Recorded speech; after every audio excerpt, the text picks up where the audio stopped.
20 December 1989 operation just cause নামের এক operation শুরু করে আমেরিকা। 27,000 মেরিন সোলজার নিয়ে প্রেসিডেন্টের প্রাসাদে আক্রমণ করে। হ্যাঁ, শুধু ইরাকের প্রেসিডেন্ট সাদ্দাম হোসাইন বা ভেনিজুয়েলার প্রেসিডেন্ট নিকোলাস মাদুরোই নয়, পৃথিবীতে আরও কিছু প্রেসিডেন্ট রয়েছে যাদের পরিণতি এর থেকেও ভয়ঙ্কর হয়েছিল। প্রথমেই বলি পানামার প্রেসিডেন্ট মানুয়েল নোরিয়েগার কথা। এই প্রেসিডেন্টকে আমেরিকা এত অদ্ভুতভাবে তুলে এনেছিল যা শুনলে আপনার হুশ উড়ে যাবে। 20 ডিসেম্বর 1989 অপারেশন জাস্ট কজ নামের একটি মিশন লঞ্চ করে আমেরিকা। মিশনটি ছিল খুবই সিক্রেট ও ডেঞ্জারাস। উদ্দেশ্য একটাই, প্রেসিডেন্টকে যেইভাবেই হোক তুলে নিয়ে যাওয়া। 27,000 মেরিন সোলজার প্রেসিডেন্ট মানুয়েল নোরিয়েগার প্রাসাদে আক্রমণ করে, তার প্রাইভেট জেট, নৌকা সহ আরও অনেক কিছু ধ্বংস করে।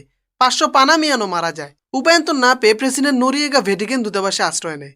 এফবিআই করে আরেক অদ্ভুত কাজ। ফিজিক্যাল অপারেশনের অংশ হিসাবে 17 দিন ধরে স্পিকারে মেটাল মিউজিক বাজায়।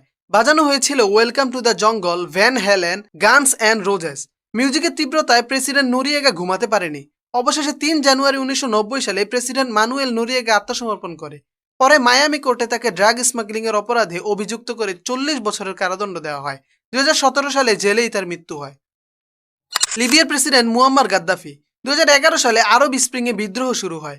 বিদ্রোহ এক পর্যায়ে ধ্বংসযজ্ঞের রূপ নেয়। ন্যাটো বিমান হামলা করে বিদ্রোহীদের সমর্থন দেয়। গাদ্দাফির সেনাবাহিনী ভেঙে পড়ে। 20 অক্টোবর মুয়াম্মার গাদ্দাফি সির্ত শহর থেকে পালানোর সময় কনভয়ে বসেছিল। ন্যাটো ফাইটার জেট দিয়ে বোমা ফেলে কনভয় ধ্বংস করে। গাদ্দাফি 40 সেন্টিমিটার চওড়া ড্রেন পাইপে লুকিয়ে পড়ে, কিন্তু বিদ্রোহীরা তাকে দেখে ধরে ফেলে। মোবাইল ফুটেজে দেখা যায় তার সোনার পিস্তল ছিনিয়ে নেওয়া হয়, মুখ রক্তাক্ত হয়ে যায় ও চুল ছিঁড়ে বিড়ে যায়। একজন বিদ্রোহী বেয়নেট দিয়ে যৌনাঙ্গে আঘাত করে, তারপর AK-47 দিয়ে মাথায় গুলি করে। শেষ মুহূর্তে সে চিৎকার করে বলে, আমি তোমাদের নেতা। কিন্তু বিদ্রোহীরা বড়ই নিষ্ঠুরভাবে তার প্রাণ কেড়ে নেয়। মৃত্যুর পর বিদ্রোহীরা তার শরীরে লাথি মারতে থাকে। পরে তার লাশ মিশরের এক মসজিদে রাখা হয়। সেখানে হাজারো মানুষ ছবি তুলতে আসে। তার এই ভয়াবহ মৃত্যু মানব ইতিহাসে আজও নজির হয়ে রয়েছে। লিবিয়ার দিকে তাকালে আজও যেন তার মৃত্যু চোখের সামনে ভেসে ওঠে। ইরাকের প্রেসিডেন্ট সাদ্দাম হোসেন। 2003 সালে আমেরিকা ও ব্রিটেন সরাসরি ইরাকে আক্রমণ করে। উপায়ন্তর না পেয়ে সাদ্দাম হোসেন পালিয়ে যায়। এরপর বহুদিন ধরে আমেরিকা পাগলের মতো তাকে খুঁজতে থাকে, কিন্তু কোথাও তার টিকিটিও খুঁজে পাওয়া যায়নি।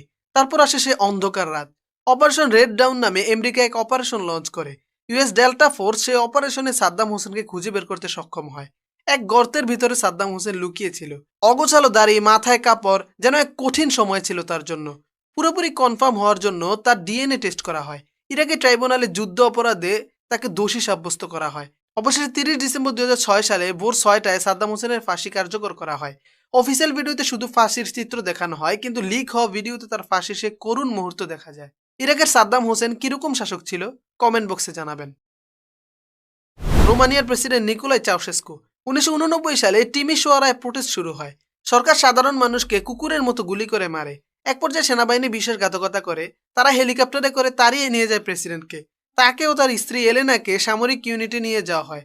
ফায়ারিং স্কোয়াডে 8 জন সৈন্য তাদের দুজনকে একসাথে গুলি করে ঝাঁঝরা করে ফেলে। এখানেই প্রেসিডেন্ট নিকোলাই চাউশেস্কুর অধ্যায় সমাপ্ত করে। সুদানের প্রেসিডেন্ট ওমর আল বাশির। 2019 সালে সুদানে ম্যাস প্রোটেস্ট শুরু হয়। সরকার বিরোধী আন্দোলন এক পর্যায়ে সেনাবাহিনী ঘুরে যায়। আসলে 2009 সাল থেকে আইসিসি ওয়ারেন্ট প্লাস বিদেশি চাপে সেনাবাহিনী বিশ্বাসঘাতকতা করে। র্যাপিড সাপোর্ট ফোর্স RSF তার প্রাসাদ আক্রমণ করে। 11 এপ্রিল হেলিকপ্টারে করে তাকে তুলে গোপন স্থানে আটক করে। তার বিলিয়ন ডলার সম্পত্তির রহস্য এখনও উন্মোচিত হয়নি। পরে তাকে আন্তর্জাতিক আদালতে হস্তান্তরের কথা চলছে। ভেনিজুয়েলার প্রেসিডেন্ট নিকোলাস মাদুরো। এটা তো সবাই জানেন যে সম্প্রতি ভেনিজুয়েলার প্রেসিডেন্ট নিকোলাস মাদুরোকে তার প্রাসাদ থেকে গ্রেপ্তার করে যুক্তরাষ্ট্র। আসলে 5 জানুয়ারি 2026 সালে অপারেশন অ্যাবসোলুট রিজলভ নামে আমেরিকা একটা অপারেশন লঞ্চ করে। প্রেসিডেন্ট ট্রাম্পের নির্দেশে ইউএস ডেল্টা ফোর্স কারাকাসে প্রেসিডেন্ট মাদুরোর প্রাসাদ আক্রমণ করে। ফাইটার জেট দিয়ে এয়ার ডিফেন্স ধ্বংস করে হেলিকপ্টারে করে তাকে আমেরিকায় তুলে নিয়ে আসা হয়। এখন প্রশ্ন হলো, ভেনিজুয়েলার প্রেসিডেন্ট নিকোলাস মাদুরোর পরিণতি কি সাদ্দাম হোসেনের মতো হবে? কমেন্ট করে জানতে পারেন আপনার মতামত। ভিডিওতে বলা কোন প্রেসিডেন্টের ঘটনা আপনার কাছে সবচেয়ে বেশি অবাক লেগেছে, কমেন্ট করে জানাবেন। ভিডিওটি ভালো লাগলে লাইক করে চ্যানেলটি সাবস্ক্রাইব করে বেল আইকনটি বাজিয়ে দিবেন। দেখা হচ্ছে পরবর্তী কোনো ভিডিওতে। ভালো থাকবেন, ধন্যবাদ।